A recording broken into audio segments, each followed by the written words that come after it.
Hallo allerseits, heute gibt es mal wieder ein Unboxing von einem raffinierten H0 Modelleisenbahnfahrzeug im Maßstab 1:87. Hierzu habe ich von Märklin leihweise einen Dampfkran der Bauart 058 bekommen. Er wurde ab Herbst 2020 ausgeliefert und hat eine unverbindliche Preisempfehlung von 999 €.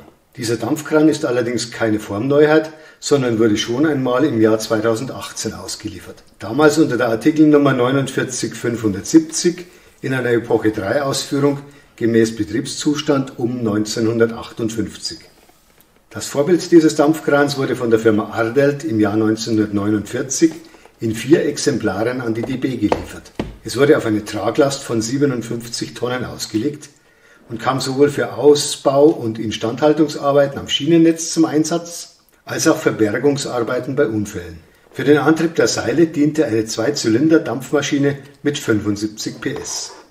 Märklin hat das hier im Video zu sehende Modell gemäß der Epoche 4 in einem Betriebszustand um 1977 in Szene gesetzt. Es war auch schon mit seiner ursprünglichen Betriebsnummer Mainz 6600 in Ludwigshafen beheimatet. Ausgemustert wurden die 4 Dampfkräne dieser Bauart in den Jahren 1978-79. Allerdings existiert das Vorbild dieses Epoche 4 Märklin-Modells noch heute. Es steht im Auto- und Technikmuseum in Sinsheim. Blicken wir zuerst in die Bedienungsanleitung. Das ist ein kleines Heftchen mit 40 Seiten. Es ist insgesamt in 8 Sprachen gestaltet, alle 8 Sprachen dann gleichzeitig. Hier gibt es zunächst Informationen zum Vorbild, zunächst in Deutsch, dann in Englisch, dann die weiteren Sprachen. Dann kommen wir zu Sicherheitshinweisen und wichtige Informationen und die Funktionen und der Decoder, der verbaut ist als Information. Dann wie die Funktionen hier in der Digitalzentrale ansteuerbar sind, welche Funktionen es gibt. In den weiteren Sprachen dann nochmal.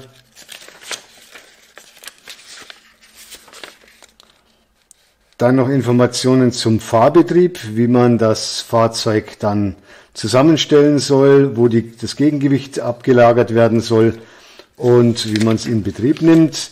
Dann, was man zum Kranbetrieb machen muss, wie man den Ausleger ausfährt und wie man die Stützen hochstellt, was man unterfüttern soll, dass man diese Metallplatte wohl unterlegen soll und wie die Stützen hier justiert werden.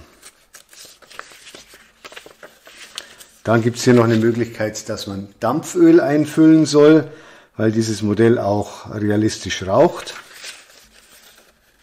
Und für den Vitrineneinsatz gibt es dann hier noch Teile, die zusätzlich angebracht werden können.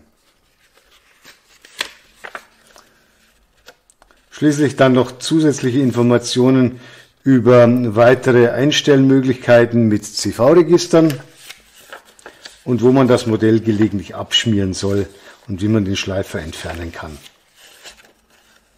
Dann noch ein paar Ersatzteilnummern und zusätzliche Hinweise. Außerdem gibt es bei diesem Modell auch wieder eine Spieleweltanleitung, weil auch dieses Modell wieder mit der Digitalzentrale mit einem vorbildähnlichen Führerstand betrieben werden kann, etwas realistischer als normal per Funktionstasten und normalem Fahrregler. Auch das dann in mehreren Sprachen hintereinander mit den Bedienelementen. Und schließlich gibt es noch besondere Hinweise, die hier noch beiliegen, bei denen man hier noch darauf hingewiesen wird, dass man den Kranarm nicht komplett hochstellen soll, weil das Modell vielleicht beschädigen könnte. Und dass es mit dem Seil, wenn es ohne Last fährt, auch Probleme geben kann und wie die Seilführung ist, falls man das mal nachstellen muss, dass es wieder stimmt. Zum Lieferumfang gehören der eigentliche Kranwagen, der ist hier eingepackt. Dann der Kranschutzwagen und ein Gerätewagen.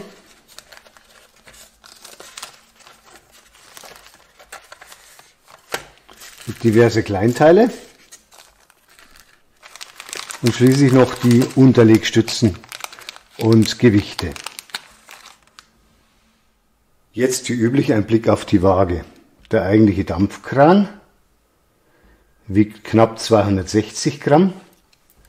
Er hat hier noch einen Schaumstoff zur Sicherung des Kranhakens und einen Gummizug, damit der Kranhaken sich nicht beim Transport im Originalkarton verheddert.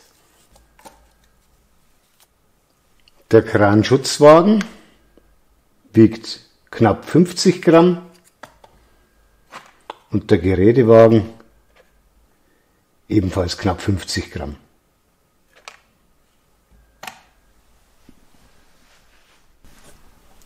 Nun wird es Zeit, dass die Kranwagengarnitur aufs Gleis kommt.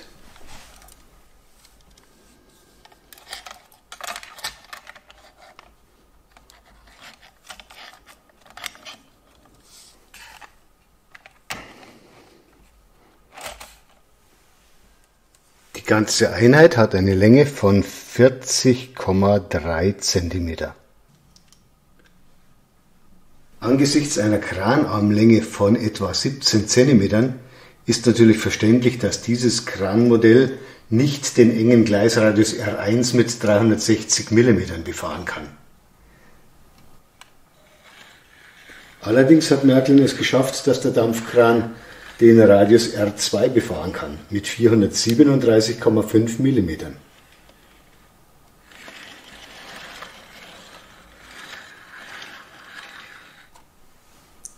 Wir schauen uns das jetzt mal aus der Nähe an. Wie man hier sieht, hat Märklin dies mit einem kleinen Trick realisiert. Und zwar ist der ganze Kranarm horizontal unter dem Führerhaus schwenkbar.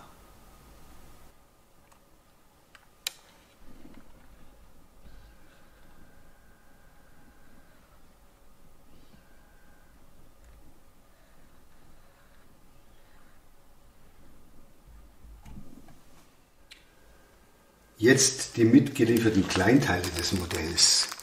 Zum einen hier zwei Gegengewichte.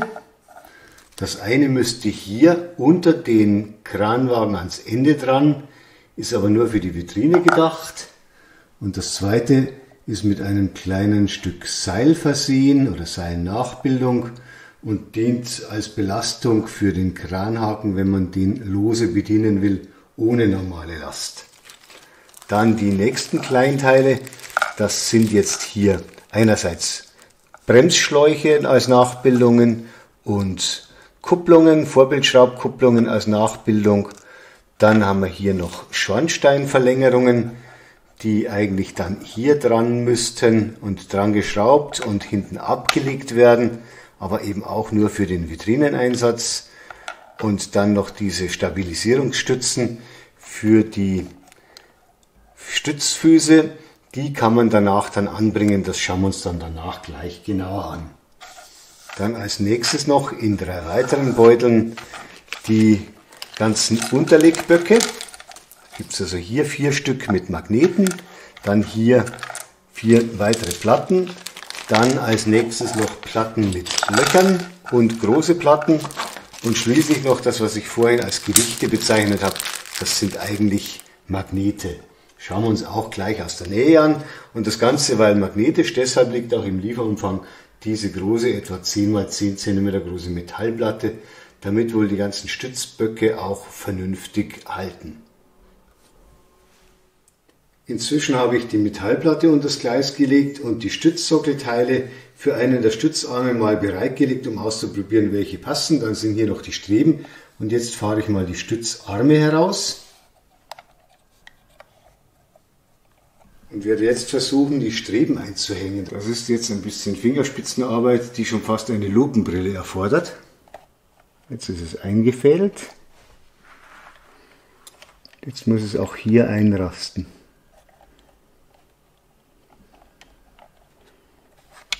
Jetzt hält es sehr stabil. Dann der zweite Arm.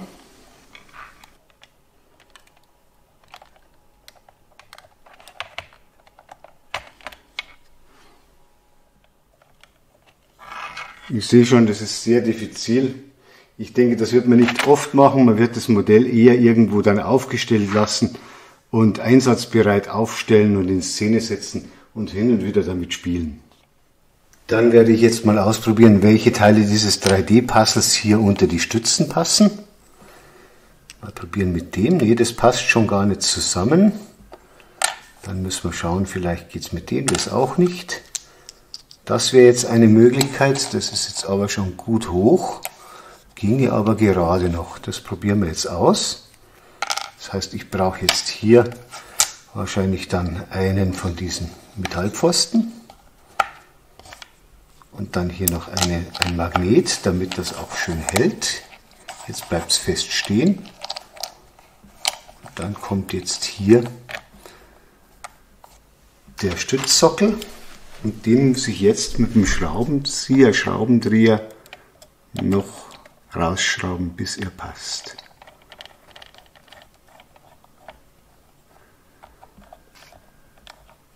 So, das würde ich sagen. Das passt jetzt langsam, noch nicht ganz.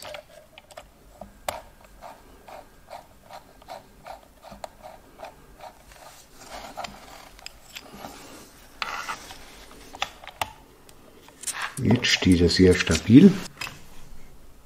Jetzt kommt die zweite Stütze, mal etwas näher mit der Kamera.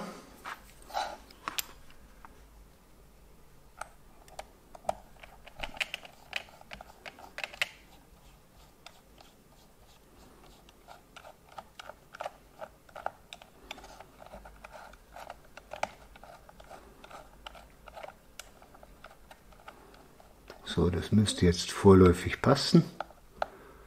Und wenn ich alle 4 habe, dann werde ich das nochmal alles feinjustieren. Bevor es nun mit den Digitalfunktionen des Modells losgeht, noch ein Blick aus der Nähe. Ich schraube jetzt diesen Schornsteinaufsatz trotzdem an.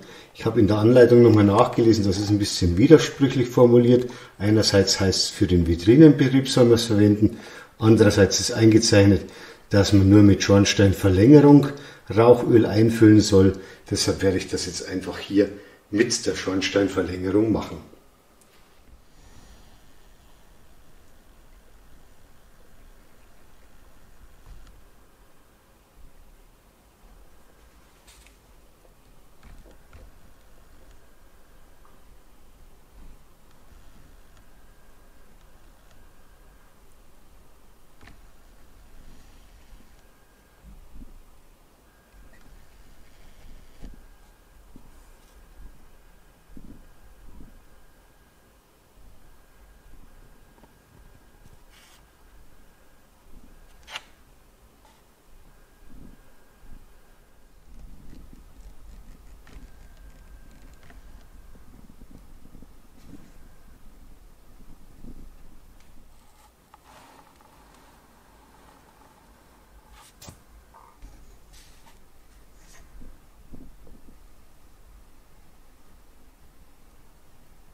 So, kommen wir zum Praxistest. Zunächst einige der integrierten Digitalfunktionen. Es gibt eine Führerstandsbeleuchtung. Zudem hat das Modell einen Rauchentwickler, den man mit einer kleinen Pipette befüllen kann, aber man soll nur maximal 0,2 Milliliter einfüllen, weil das sonst vielleicht schon überläuft. Ich schalte ihn jetzt mal ein.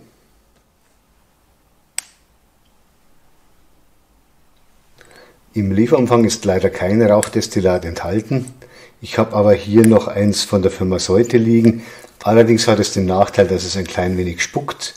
Deshalb werde ich es auch dann bei den weiteren Tests wieder abschalten. Allerdings kann man das Rauchdestillat generell rückstandsfrei wegwischen.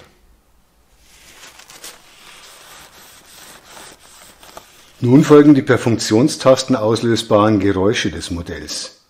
Ich beginne mit dem Warnsignal eines Typhon,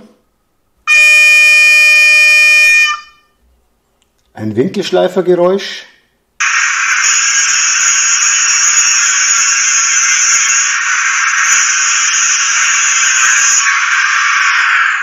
Hämmern gibt es noch und einen Kompressor.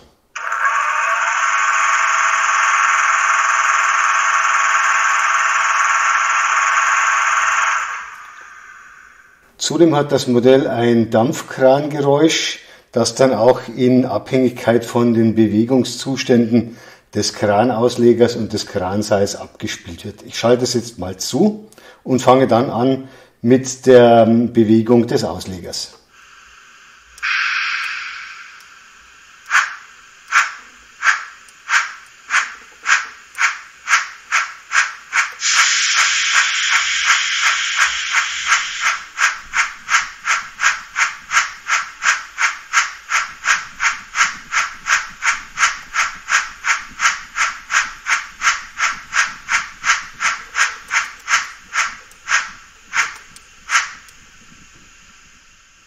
Märklin empfiehlt übrigens, dass man an den Kranhaken im normalen Leerbetrieb zumindest das beigefügte Gewicht mit anbringen sollte, damit der Haken entsprechende Last hat, damit sich das Seil nicht eventuell versehentlich verheddert.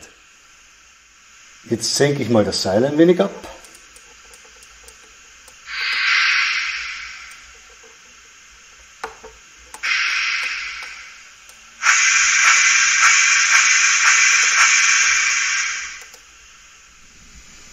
Und bevor ich den Kran das erste Mal drehe, sollte ich jetzt erstmal den Arbeitswagen abhängen. Die 3 Bewegungsfunktionen des Krans kann man mit Hilfe der Funktionstasten F3, F4 und F5 einstellen und mit Hilfe des Fahrreglers. Wenn ich jetzt den Kran um die eigene Achse mal drehen lassen will, dann drücke ich die Funktionstaste F4 und beginne mit dem Fahrregler ganz langsam mal. Und das kann auch dann entsprechend mit dem Fahrregler auch schneller gedreht werden. Bis hin zur Maximalgeschwindigkeit, die ich jetzt habe.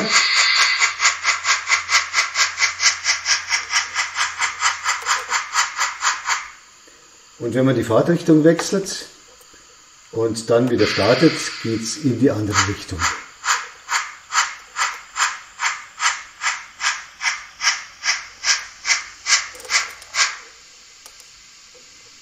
Dann gibt es mit der Funktionstaste F5 das Seil für den Kranhaken. Ich senke jetzt mal ab.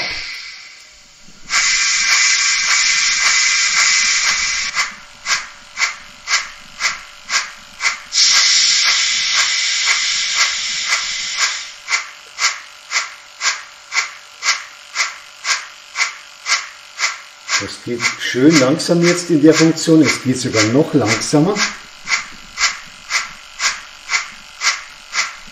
So, jetzt die langsamste Fahrstufe.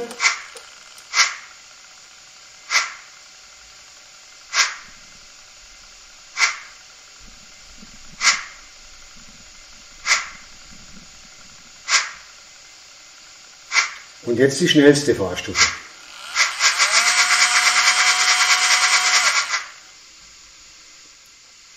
Nach der gewünschten Bewegung muss man auch immer die entsprechende Funktionstaste abschalten. Ich schalte jetzt F5 aus und schalte dafür Funktionstaste 3 ein.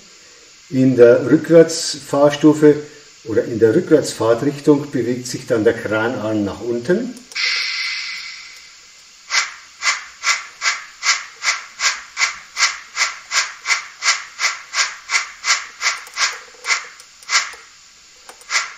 Und wenn ich die Fahrtrichtung wechsle, kann ich dann den Kranarm nach oben bewegen.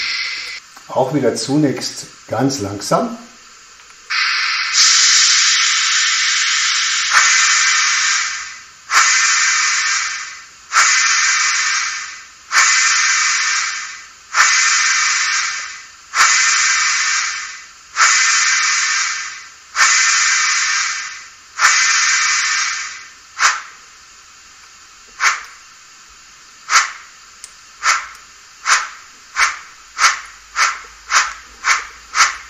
Und natürlich auch wieder beliebig viel.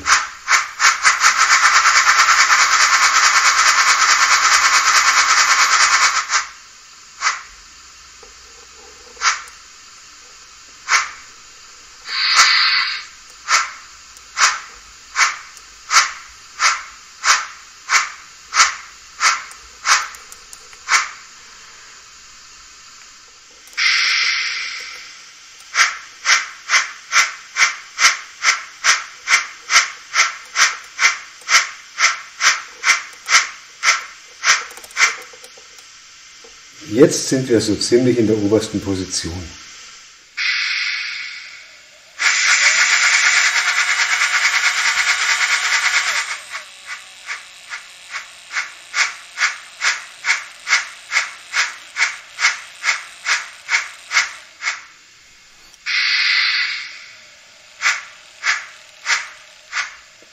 Das ist jetzt so ziemlich die höchste Arbeitsposition. Der Kranausleger ist hier etwa 19,5 cm über Gleisniveau und der Kranhaken hat ungefähr eine Höhe von 14 cm. In dieser sehr hohen Arbeitsposition kann man jetzt noch eine weitere Digitalfunktion sehen. Hierzu schalte ich aber jetzt erstmal die Beleuchtung dieses Tisches ab. Mit der Funktionstaste 0 werden die beiden Arbeitsscheinwerfer am Kranausleger eingeschaltet.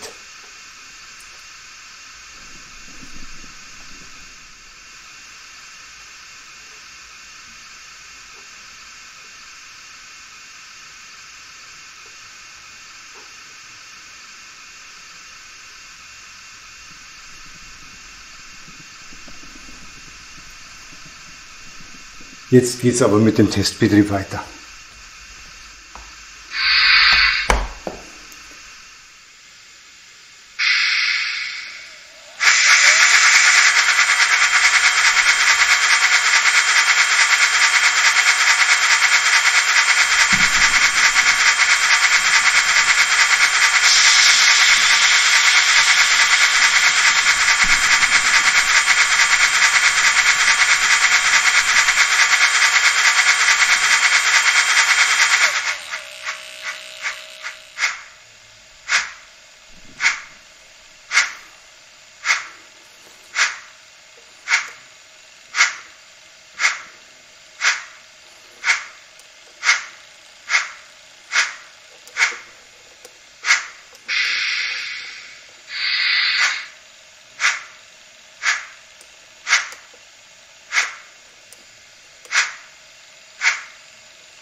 Jetzt ist so ziemlich die tiefste Position erreicht.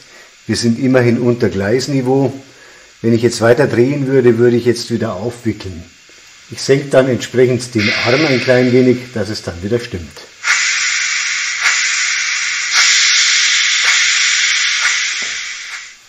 So, jetzt haben wir ungefähr einen Abstand von der Mitte des Kranhauses von etwa 8,5 cm bis zum Kranhaken. Dann hole ich das Kranseil wieder ein mit höherer Geschwindigkeit.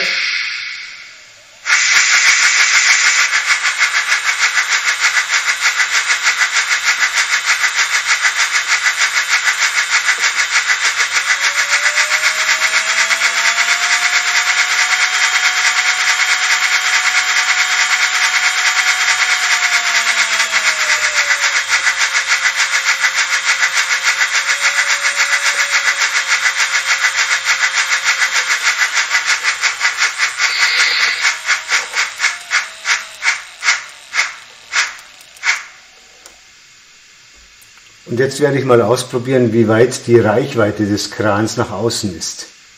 Ich senke den Arm ab.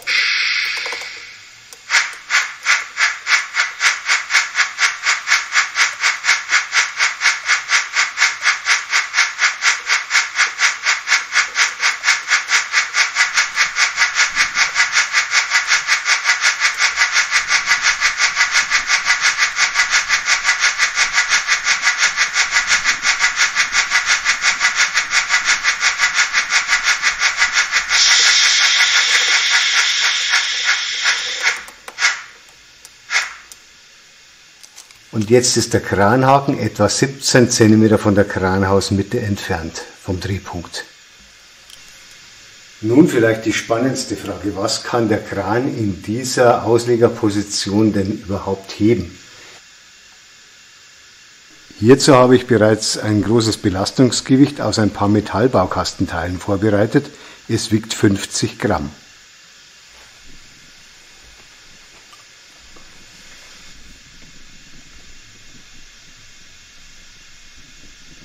Hierzu muss ich zunächst natürlich den Kranarm noch mal ein bisschen heben.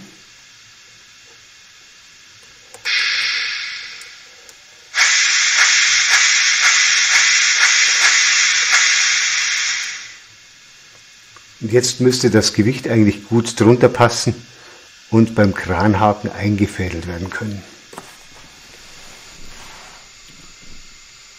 So, ich glaube, ich muss ein wenig nachhelfen und hier das Kranseil rumwickeln.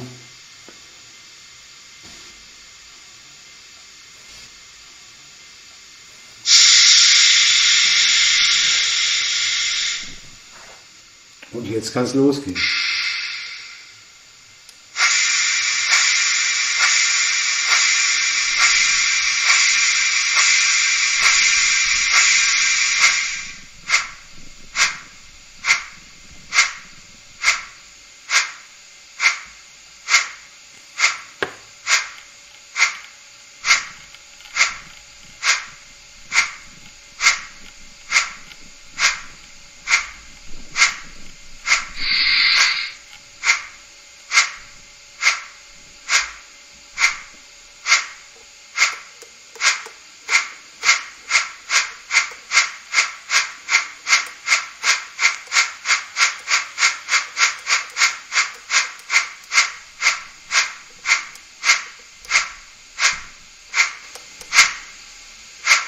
...50 Gramm Metallbaukastenteile, das ist schon mal relativ gewaltig für so ein Kranmodell.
Man sieht, dass der Dampfkran auch das noch schafft. Allerdings habe ich es vorher ausprobiert, 50 Gramm ist so ziemlich die Grenze, die er bei maximalem Ausleger bewegen kann und heben kann.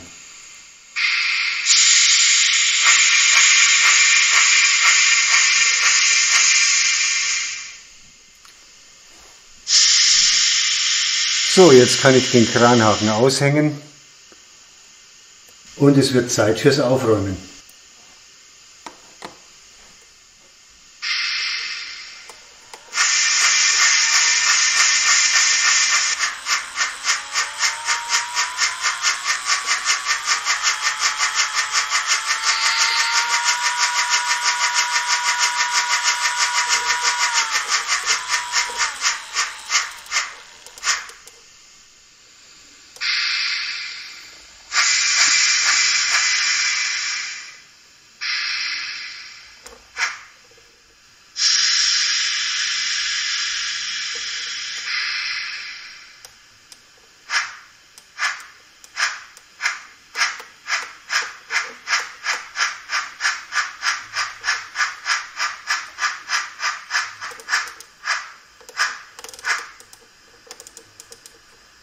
Das war's mit meinem Unboxing des H0 Dampfkrans Ardelt Bauart 058 von Märklin. Ich hoffe, es hat Spaß gemacht und ich würde mich freuen, wenn Sie meinen YouTube-Kanal mal wieder besuchen würden.